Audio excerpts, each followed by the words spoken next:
After the Mariners split their 4-game series with the A's by dropping the last 2 games over the weekend, Chone Figgins really under the microscope. Made another error, his third of the year yesterday at third base, allowed a run to score late that let the game sort of get out of hand. He's not hitting, just 160 on the year with an on-base percentage just a shade over 200, which is really difficult to take, especially at that number 2 spot in the order. Remember, heading into the season, Figgins had said he wanted to be more aggressive. That was going to help him more this year.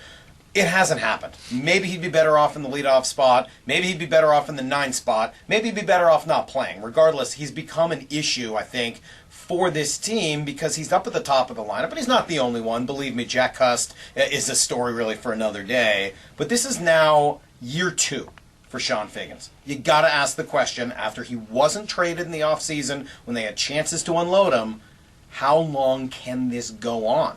If I'm Eric Wedge, at a certain point, I've got to make a decision to shake things up. Is that time right now?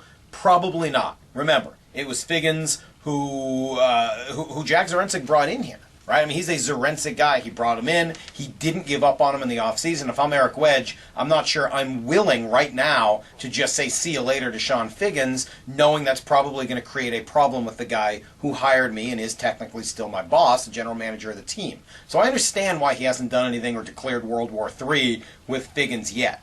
But that time may be approaching. We're now, 3-4 weeks into this season. If it goes too much longer, eventually Eric Wedge is going to have to make a move.